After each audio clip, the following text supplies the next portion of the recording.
emerging in the lead. Napat again. And Antonio and Mangosong, 1, 2, 3. And I think that Reliosa, Jepoy, or JC in tow. So ito na naman, it's Antonio, a good start from the 22 years old from Mindanao. Napat, oh!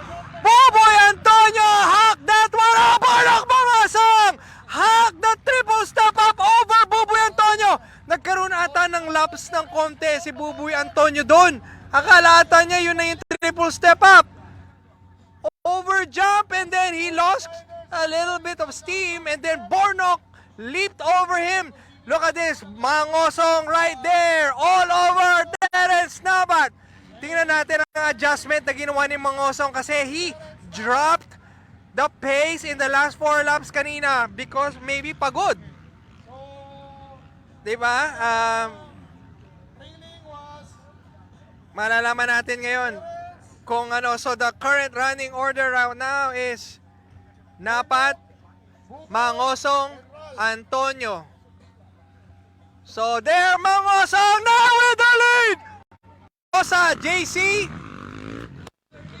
Mitra, Jeric, and another Reliosa. That's your current running order. Meanwhile, JR Gibone from Bukidnon is not here anymore. First lap is done. Mangosong went a little short there. Oh, Napat overjumped the finish line. So tingnan natin kung anong mangyayari. Kanina napansin ko guys, yung suspension po ni Bornok Mangosong medyo matigas. And it bit him kasi talagang nakita naman natin the last 4 laps. He dropped the pace. And for sure, may adjustment na ginawa si Mangosong right now. And just like that, Mangosong now in the lead. Mangosong, Napat, Antonio, and Ramento. Tingnan natin kung anong adjustment ang ginawa rin ni Antonio ngayon kasi medyo magandang sakay niya ngayon. He's currently now in 3rd. Guys, 22 years old po yan, si Terence Napat. Bornok Mangosong in his early 30s. And then si Buboy Antonio, Pride of Bulacan, 22 years old. Bata ho itong mga ito. Meanwhile, the King of Philippine Motocross has something to prove that he's not washed up. That the twilight of his career is not there yet. Tingnan natin kung may longevity itong si Bornok Mangosong. Meanwhile, the other young guns, not so young. Sina McLean Aguilar, they have is in 5th. And JC Reliosa, another veteran, kabatch ni mga Mangosong to, in 6th. Napat now in the lead! Just like that! So look at this, tingnan natin, how will Mangosong counter that move? In the sand section, it's Napat Mangosong bar to bar. So let's not forget what happened last time where there's a single line during the muddy section. Pero ito, iba yung speed nila ngayon. So Napat Mangosong 1 and 2. So grabe, 1 lap pa lang, meron na pong exchange of lead. Napat, Mangosong, and now Napat again. This is really close guys, just under 1 second gap. Meanwhile, Antonio is in 3rd and Ramento is in 4th. We all know you cannot count out Ralph Ramento. He's a diesel. He doesn't have the sprint speed of Napat and Mangosong, pero he's gonna be there till the end. So Napat and Mangosong down to that sweeper, right hand sweeper. Mangosong all over Napat right here. Tingnan natin, bar to bar. So in that berm, everyone, parehas po silang nag-berm outside. Medyo malakas na ang hangin right now. Overjump. Grabe po itong sinapat.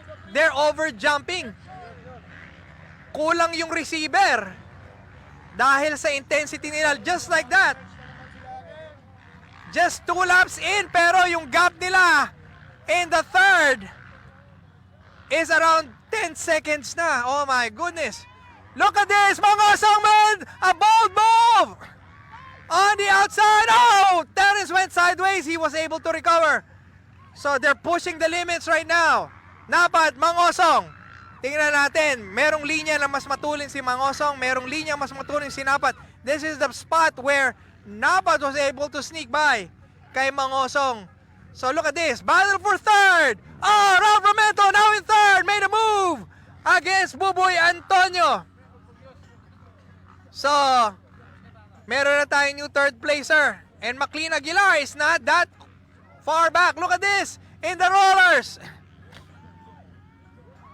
Mangosong on the outside, in the sand section. Mangosong went to the lead. Oh! They went contact. Mangosong made the pass. Oh! Napat overjumped the Dragon's back. What a battle! If you're watching this, you're up for the treat. Napat on the inside. Mangosong overjumps. Bar to bar. Let us not forget the king and Napat the warrior is riding such a blistering pace. 11-second lead. Look at this. Oh, Napat wasn't able to hawk that tabletop. Grabe.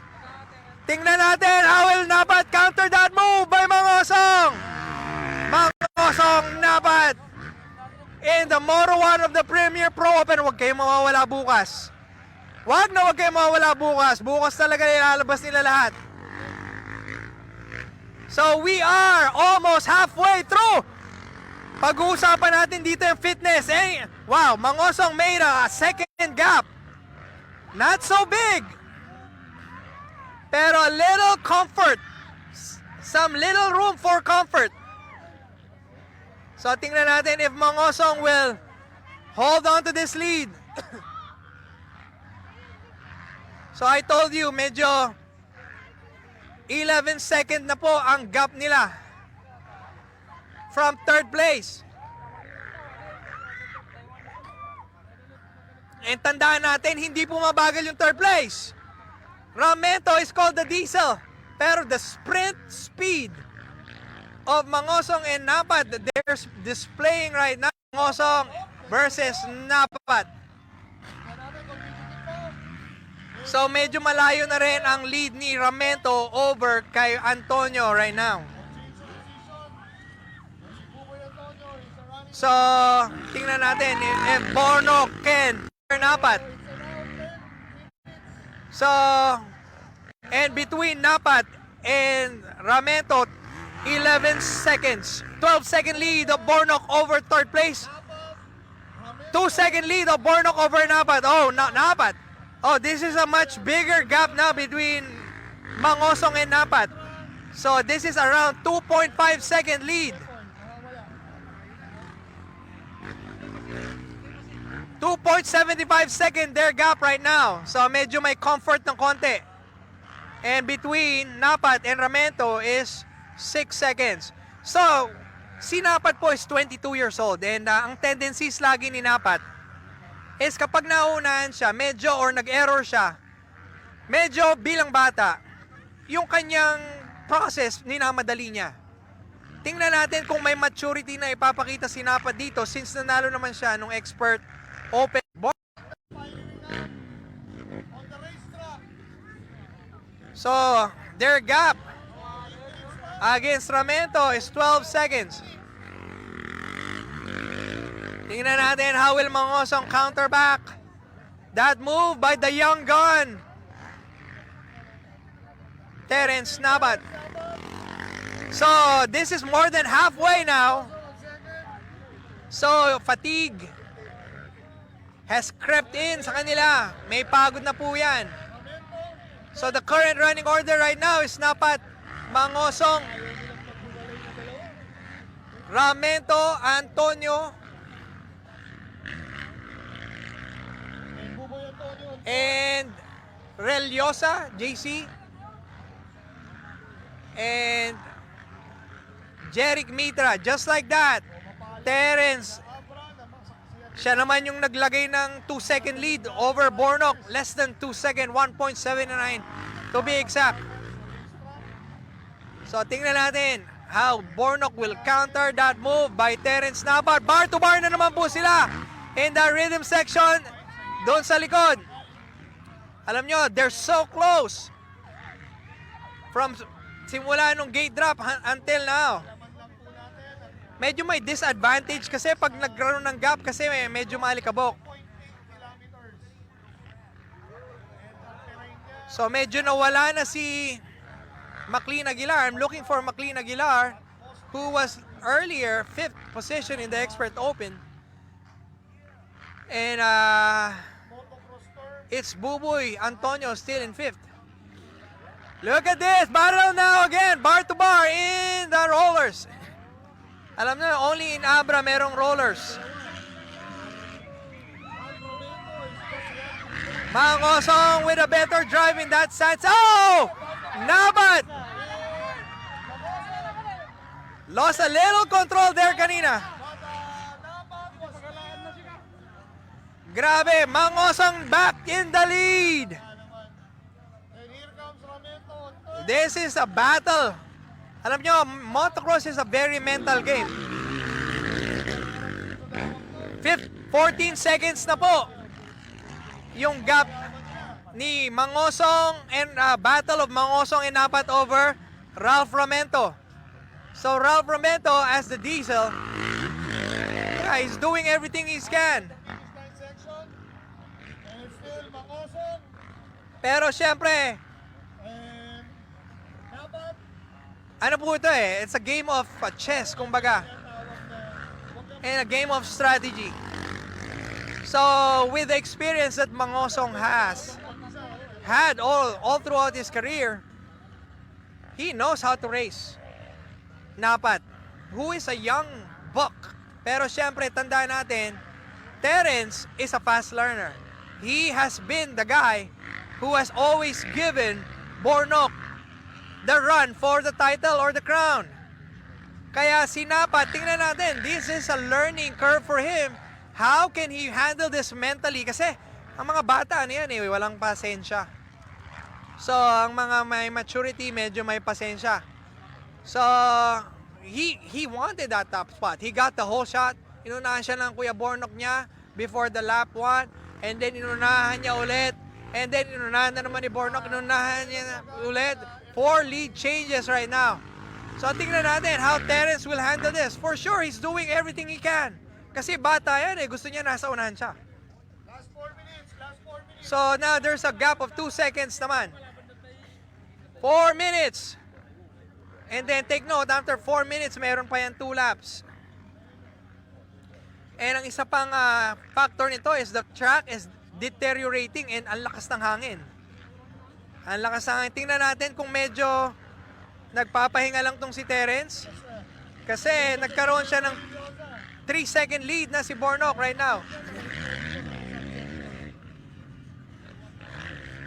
Bornok has a 3-second lead over Napat.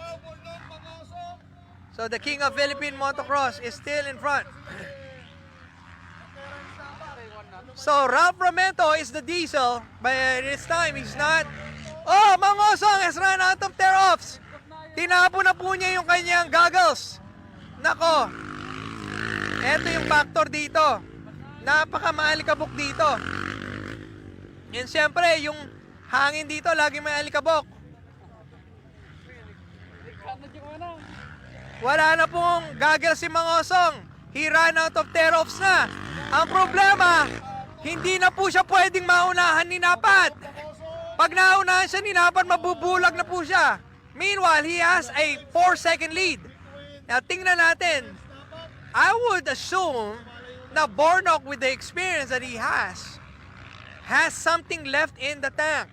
Para tanggalin niya yung kanyang goggles na yon, maybe he will give everything that he has and meron pa siyang gasolina, kumbaga. May pondo pa, kumbaga. Kasi, why will you remove that goggles kung alam mo na pwede kang maunahan pa ni Napat? So, Bornok has a little comfort right now Oh, Napat almost endowed in that step up. So, that's now a 5-second lead. So, medyo may fatigue na tong si Napat, ano? Those are the signs na merong fatigue na. Kasi, he almost threw that one away. And that's very unlikely. So, looks like the gap between himself. So, si Napat needs to keep it on two wheels. Ito na yung sinasabi natin na maturity, a game of strategy. Pero what a race na Terence Napat. First time po nito sa Abra. It is Terence Napat, first time in Abra, and he did not disappoint. Good job to George Lalin for making sure we can have a battle and masayang panurin. Kasi so far, si Terence Napat lang sumabay kay Bornok. Look at this. Bornok now has the whole sand section lead. So, we're approaching the last 2 laps. Can Ralph catch Napat? So, between Bornok and Napat is 8 seconds. Lumaki na ang gap ni Bornok kay Napat. Pero between Napat, ito ang problema ni Terence ngayon. Ralph Ramento is inching his way behind Napat. We all know he's the diesel. He's called the diesel of Philippine motocross. Kasi habang dumadami yung ikot, lalong lumalakas. That is Ralph Ramento. So the gap earlier between the lead is 15 seconds. Ngayon po, the gap of Mangosong over Napat is 7 seconds. The gap between Napat and Ramento is 7 seconds. So meanwhile, the current running order is yun, yung top 3. Alam nyo na, Mangosong, Napat, Ramento, Antonio, and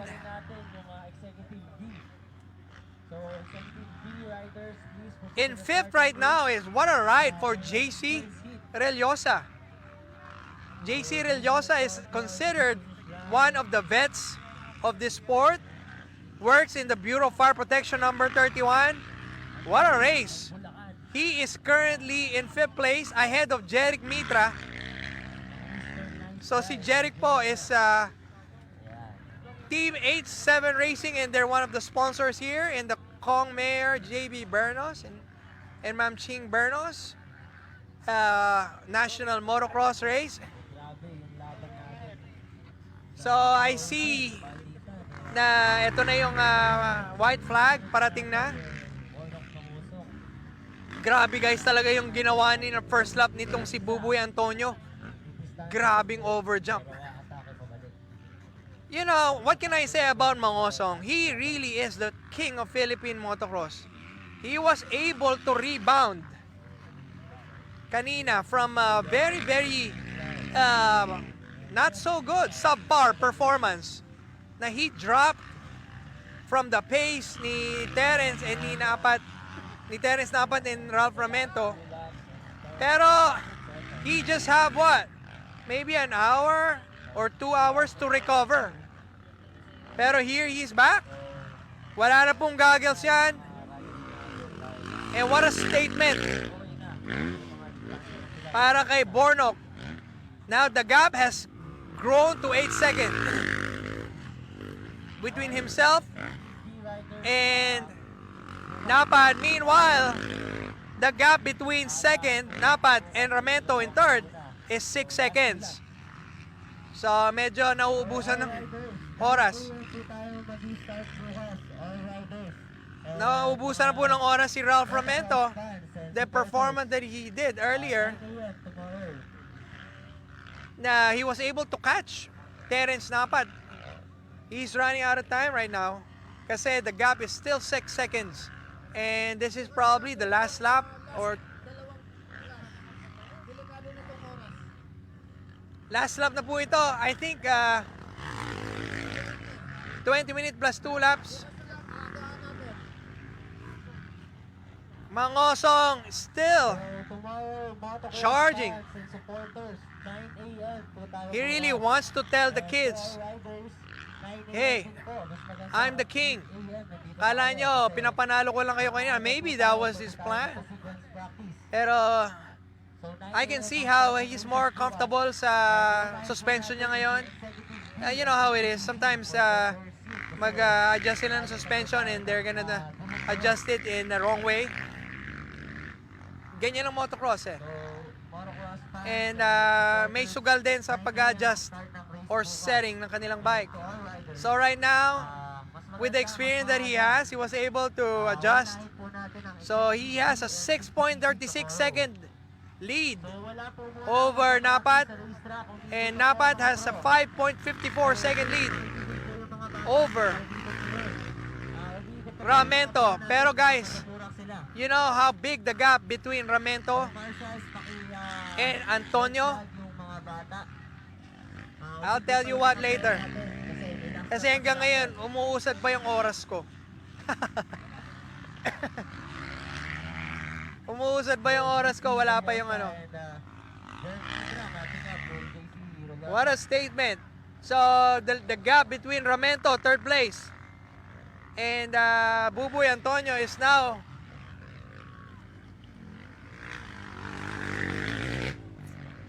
46 seconds. Ganon kalaki ang gap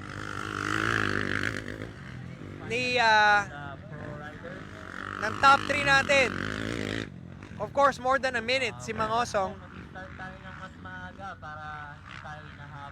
What a ride for Bornok Mangosong, the king of Philippine motocross, on that blue machine. Pero what a performance by Terence, kasi the gap earlier was stretched to 8 seconds and Napat was able to narrow it down to just 6 seconds. And between himself and Ramento is 12 seconds. So, thank you guys for watching. This is the final lap. We'll see you again tomorrow. Kung walang failure, walang error, Mangosong got this in the bag. Bornok Mangosong. Thank you po sa lahat. So, excited ako bukas. You gotta tune in tomorrow here in this live link. I wanna plug in din yung sarili kong page. Kami as a family, MX Messiah. I shared it earlier. We have a family vlog. As now, my kids are racers. And ako, I was a racer before. And we organized a national pro motocross series then before. So now my kids are racing. And merong katulad nitong pakarera ng Abra. I don't need to organize my race and just focus on my kids. We'll see. So go follow MX Messiah in Facebook and Instagram, and that's our page. And yeah. So the gap between Fight pa tayo between Jason Aljosa and Jeric Mitra. so we still have the long rollers and then sand section. So maraming technical pa to. It's still anybody's race. Although this is half a lap na lang for Mangosong. Ang galing ng ginawa ni Mangosong na adjustment sa bike niya. Na kita natin. The gap between him is 6 seconds. Oh no! Here comes the diesel! Ralph Ramento! Alam nyo, he's there. He will always be there. Just when you think you can relax, Terence, you can relax. He is now a second behind Napat. How strong is Ralph Ramento, the diesel?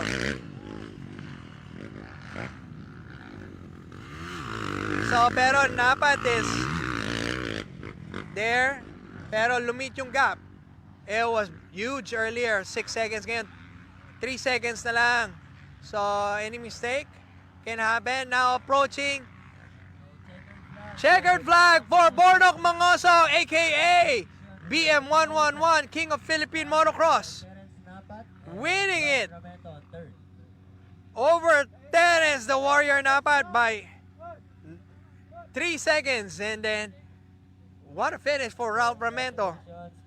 Nahandun lang siya. Umabot siya. See you tomorrow. So alam nyo, Where is 4th place? Wow, half a track to go. And the top 3 has exited the track already. Ganon katindi to. Alright, tune in tomorrow. Here, same page. We're gonna be live. I'm gonna sign out. Let me give you, it's Mangosong, Napat, Ramento, Antonio. And kung hindi... So that's top 4, right? And in 5th place is JC Reliosa. What a ride for the veteran Bureau of Fire Protection. JC Reliosa, he's a uniform personnel. So proud of BFP. And Jerry Midra, right there in 6th. Strong to the finish. And McLean Aguilar actually lost 2 positions kasi he was in 5th earlier. So it looks like it's gonna be like this. Reliosa in 5th. Mitra in 6th. And McLean Aguilar in 7th. So we have 7 riders all in all. Alright, see you tomorrow. This is Coach Sam Tamay of MX Messiah signing out.